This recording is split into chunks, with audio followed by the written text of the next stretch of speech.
안녕하세요. 대전성모병원 이비인후과 김청수입니다. 저는 오늘 음치에 대해서 얘기해 보려고 합니다. 음치인 사람은 얼마나 많을까라는 궁금증이 생깁니다. 대략 2만 명 정도를 대상으로 연구한 실험 결과를 보면은 한 4에서 5% 정도, 엄격하게 얘기하면 1.5% 정도를 얘기하고 있고요. 남자보다는 여자에게 좀 더 흔하고 46% 정도에서 일천관계에 영향을 미친다라고 되어 있습니다. 우리나라는 애로부터 흥의 민족, 애의 민족이라고 하였습니다. 즉 기쁠 때나 슬플 때 항상 노래를 함께 하였죠.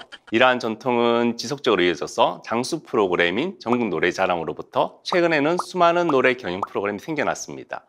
이러한 경연 프로그램부터 노래를 듣는 것도 좋지만은 직접 부르는 것이 더 즐겁습니다. 정확히 부르는 것과 잘 부르는 것은 차이가 있습니다. 정확히 부르기 위해서는 음정 박자가 맞아야 하고요. 잘 부르기 위해서는 밴딩과 비브라토 등의 기교가 필요하게 됩니다. 인터넷에 musicianbrain.com이라는 사이트에 들어가게 되면은 MBEA라는 잘 알려진 그리고 널리 쓰이는 음치 테스트 프로그램을 할 수가 있습니다. 리듬, 박자, 음정 총 6개의 분야에 대한 평가가 이루어지게 되는데요. 각 분야에 들어가면은 이거는 같습니다. 요와 이거는 다릅니다. 라는 예제를 보여주고 총 30문항에 걸친 평가가 이루어지게 됩니다. 자세히 살펴보면은 A가 기본음이 되고 B 같은 경우에서는 스케일, C 같은 경우에서는 컨터, D 같은 경우에서는 인터벌, E 같은 경우에서는 리듬, F 같은 경우에서는 이게 4분의 3박자의 왈츠 리듬인지 아니면 4분의 2박자의 행진곡 리듬인지를 차이를 인지하는 것입니다. 결과를 보시면은 정상인 같은 경우에서는 10문제당 1개 정도 오답이 있어서 평균 27점을 보이게 되고 정상 표준 편차보다 2배 아래인 값인 22점 또는 23점을 커트라인을 잡으면 정상인과 음치인 사람들을 가장 잘 판별할 수 있습니다. 이러한 결함은 교육을 통해서 교정되지 않는다라고 하였습니다.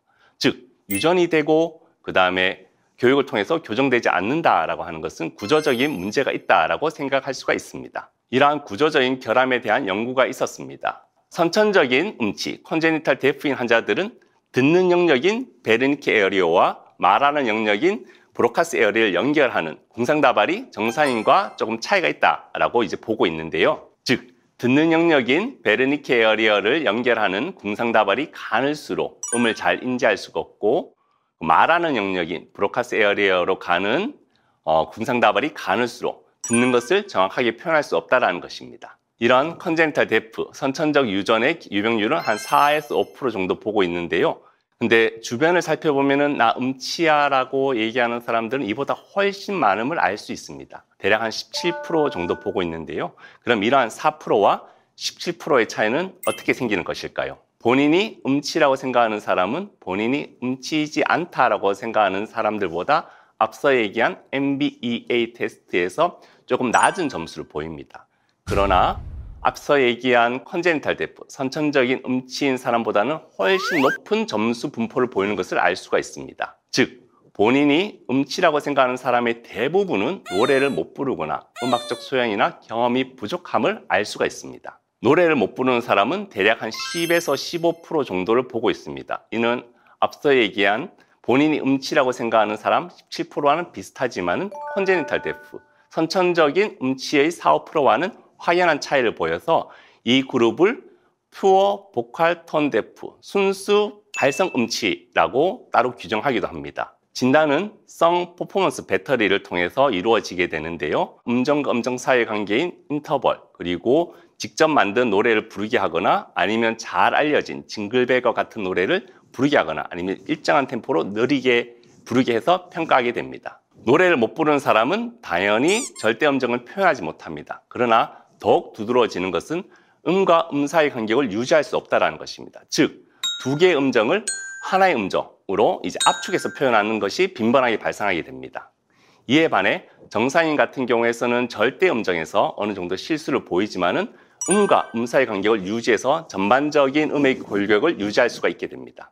우리가 음악을 듣고 노래를 부르기 위해서 머리에서는 한 3가지 능력이 필요하게 됩니다. 첫 번째는 음을 인지하는 능력, 두 번째는 음을 기억하는 능력, 세 번째는 기억한 음을 정확한 발성기관에 보내서 수행하는 능력이 되겠습니다. 푸어 보컬 톤 데프, 순수 발성 음성은 수행력이 떨어지는 것입니다. 음을 정확히 인지했더라도 정확하게 표현하지 못하는 것이죠. 이러한 사람들은 자신이 정확한 음을 표현하는지 인지하기 어렵습니다. 그러나 합창을 부를 때와 같이 주변에서 정확한 음이 들리면 자신의 음과 비교하여서 자신의 음이 틀린 줄 알고 정확하게 빈번하게 수정이 이루어지게 됩니다. 이에 반해 컨제니탈 턴데프, 선천적 음치인 환자들은 정확한 음을 인지하기도 어렵고 자신이 어떤 발성을 하고 있는지 피드백 또한 없습니다. 그럼 이러한 사람들은 노래를 못 부르느냐? 라면 그렇지는 않습니다. 즉흥적으로 따라 부르기는 힘들지만은 수행력과 기억력은 정상이기에 지속적인 반복 훈련을 통해서 자신만의 애창곡을 만들 수가 있습니다. 그러면 송저음을 모국어로 사용하는 것에서 음치인 사람들이 어느 생활은 어떨까라는 궁금증이 생기게 됩니다. 가가 있습니다. 무슨 뜻인지 잘 모르시겠죠? 가 그러면 가라는 뜻이고 가가 그러면 가라는 뜻입니다. 가가 그러면 그 아이가 라는 뜻입니다. 가라면은 가시니 라는 뜻입니다. 다시 가가라는 뜻이는 그 아이가 그 아이냐 라는 뜻이 됩니다. 우리나라 말은 아시다시피 비성조음입니다. 그러나 억양과 강세에 따라서 다양한 의미로 사용될 수가 있습니다. 중국어는 사성, 경성까지 포함한 5성이 되고 각 성조에 따라서 뜻이 틀려지게 됩니다. 결과를 말씀드리면 음치인 사람은 단어를 인지하는 능력, 서술과 질문을 구분하는 능력, 음의 변화와 방향을 인지하는 능력에서 정상인보다 조금 부족함을 보였습니다. 즉, 음치가 언어 생활에도 영향을 미친다라고 생각해 볼 수가 있겠습니다. 우리나라 말로 표현되는 음치는 광의의 개념으로 음을 잘 인지 못하는 경우, 노래를 잘 못 부르는 경우, 이도저도 아닌데 음악적 경험이나 소양이 부족한 경우를 모두 포함하는 말입니다. 음치인 사람은 노래를 못 부르는 것뿐만 아니라 대화하는 데도 어느 정도 문제가 있음을 살펴보았습니다. 주변에서 노래를 못 부르는 사람이 말귀도 잘 못 알아듣는 것 같다 라고 하면은 그 사람 참 눈치 없네 라고 생각하기보다는 혹시 그 사람이 음치지 않을까 라는 생각을 가지고 애틋한 마음으로 바라봐 주시면 감사하겠습니다.